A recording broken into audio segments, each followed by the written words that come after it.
G'day everyone and welcome to my channel. In this video I take my Mini 3 Pro drone into the Australian wilderness and test its capabilities in everyday motorcycle adventure situations.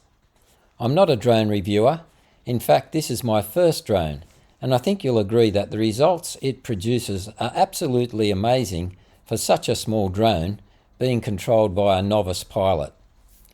I demonstrate how I pack the drone and mount the remote on my motorcycle, how I track myself riding up the side of a mountain, and one major trap that all DJI drone users should know about, the best distance for tracking, where not to fly your drone, spotlight mode successes and failures, some near misses, and some bonus mountain bike footage as well.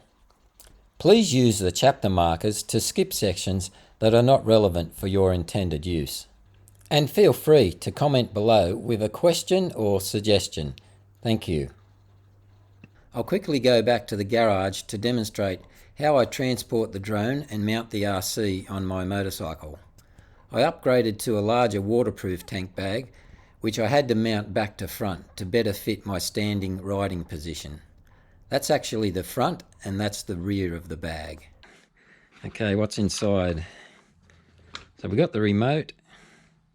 I've just got a little joystick cover on here because if I don't leave the joysticks on there, I'm going to lose them in the bush for sure when I'm screwing them in, because I'm an old fart and I drop things. And on the bottom I've made up out of a, pretty sure it's 3mm aluminium plate. I've just picked up the two mounting holes on the bottom of the remote with a couple of 4mm screws. They're about 15mm long, so they'll fit through the wing nut and through the plate and then into the remote to get a nice solid purchase. And I've also got a ram ball mount on there to go onto the bike. I'll show you in a second how that works.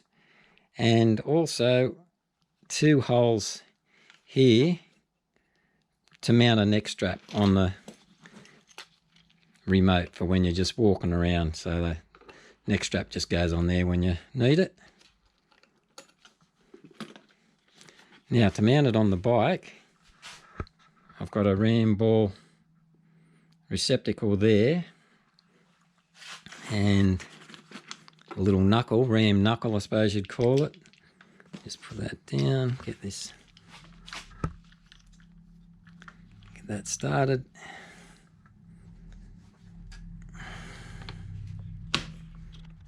That goes there like that.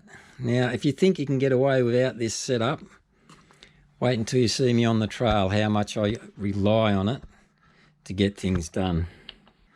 Now the drone itself is in the patented Decor waterproof case.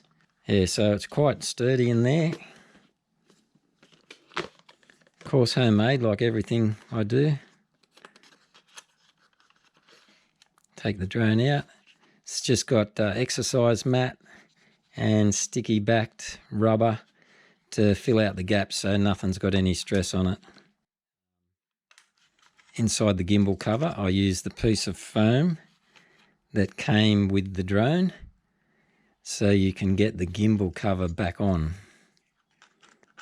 because the gimbal will prevent you from getting that cover on in some circumstances, so that's an extra bit of protection. And I do have notes on things to remind me to take things off, because your drone won't work real good if you leave that gimbal cover on, trust me.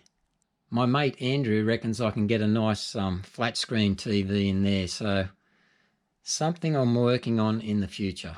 I can now have a stack in a deep water crossing and not damage my drone. They're the spare props in there behind the remote, where the remote goes. That's it for this side of the video. I'll see you on the trails. I decided to pre-run the section of trail first, as I knew the track was quite steep and moderately challenging depending on its condition.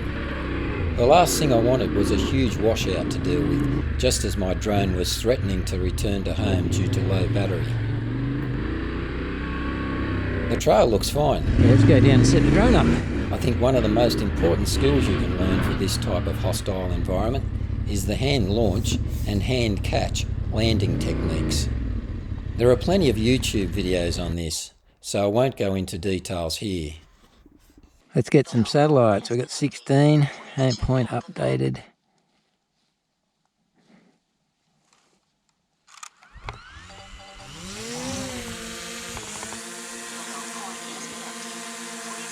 Okay, so back and forwards. Bypass is on. Now we get to record. Record. Select me.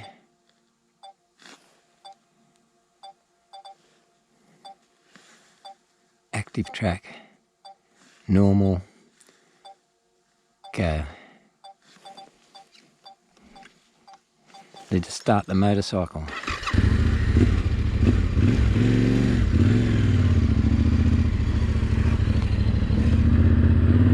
One active tracker. You can do it.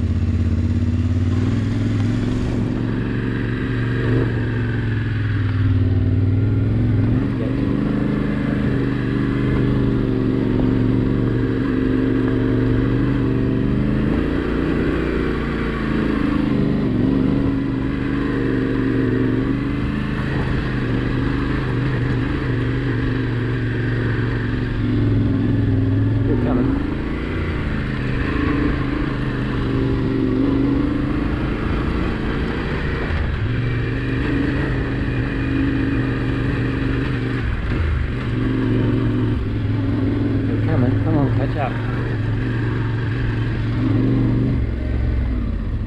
Fucking lost it. Come on.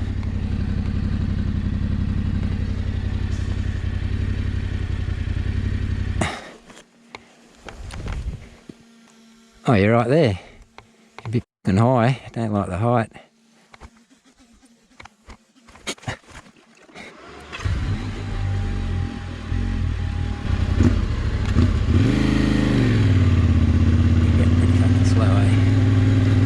Come on, Droney, you can do it.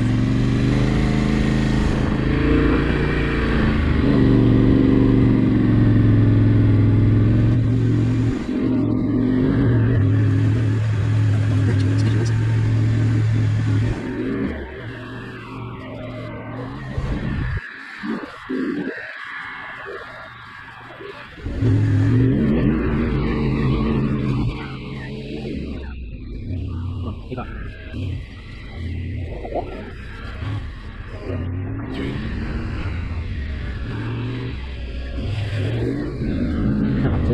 There somewhere.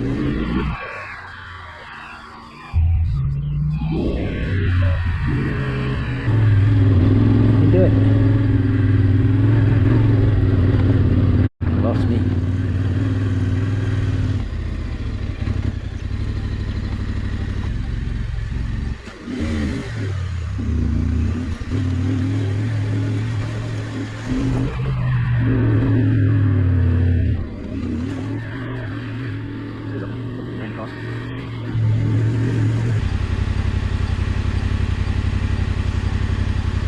Problematic.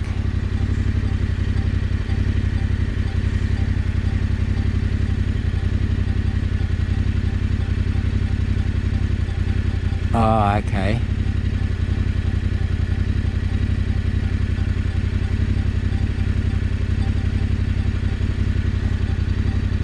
I see. What if we go to here?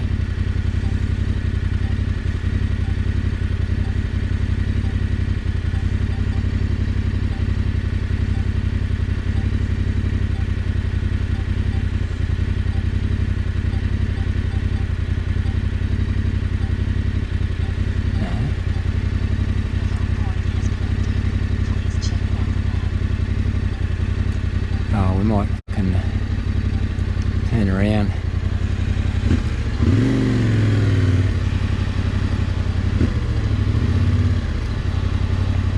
Come on, Drone, you can do it.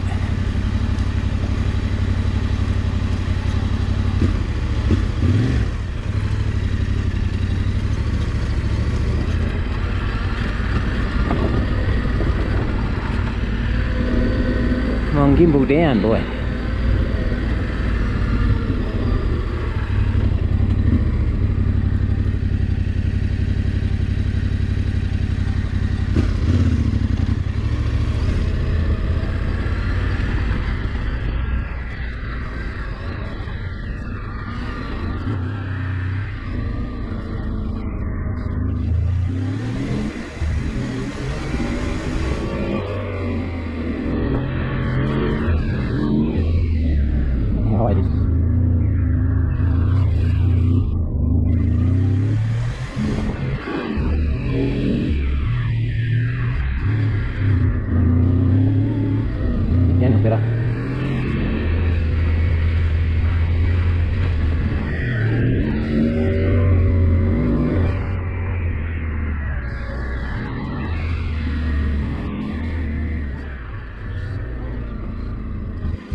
boy, you can get it.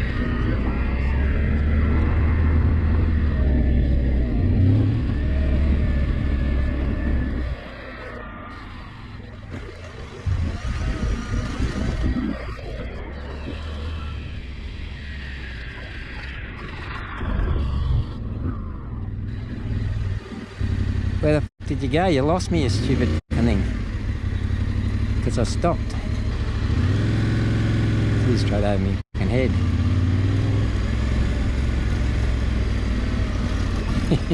Does that help your drone if I put my f***ing blinker on?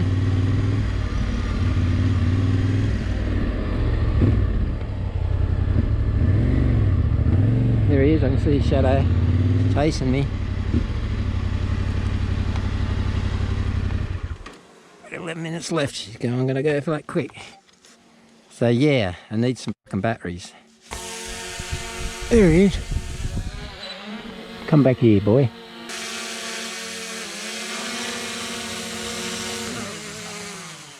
Got him. Although my comments are a bit harsh towards this little drone, I'm pretty sure I'm pushing the use case way outside the envelope that it was designed for. All in all, I'm very happy with its performance. It's all a part of the learning curve for a new piece of tech. Stick around to the end, or use the chapters, for some bonus mountain bike footage I shot with this drone. The tracking was faultless. I rode around for a couple of hours while I recharged the battery, so I could have a second go at some testing. Please note, don't do this at home.